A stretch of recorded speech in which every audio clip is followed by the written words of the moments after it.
বিছানাটা পরিষ্কার করলাম এখন। এই যে আজকে না জন্মদিন, তা ওকে সবাই আশীর্বাদ করবেন।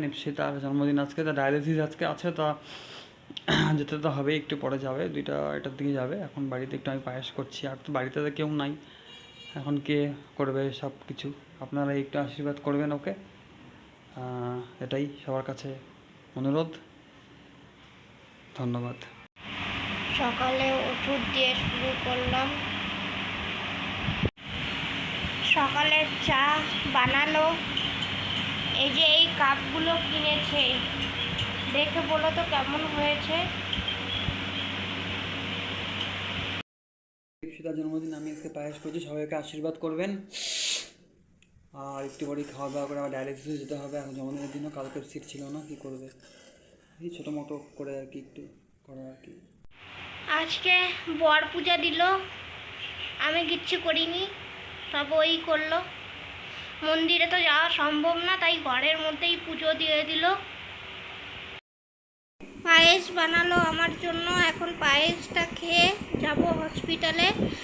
হসপিটালেই হয়তো ভাবছি খাবো, কারণ এখন ভাত করার টাইম নেই। রেডি হলাম, এখন যাব হসপিটাল। কালকে ফোন করেছিলাম, কিন্তু কালকে স্লট পাইনি, তাই আজকেই জন্মদিন হয়েও যেতে হচ্ছে। কারণ আমাদের মতো ডায়ালিসিস পেশেন্ট যারা আছে, তাদের জন্মদিন, দুর্গাপূজা, কালী পূজা, কোনো উৎসব বলে কিছু হয় না। এখন ডায়ালিসিস তো করতে যেতেই হবে।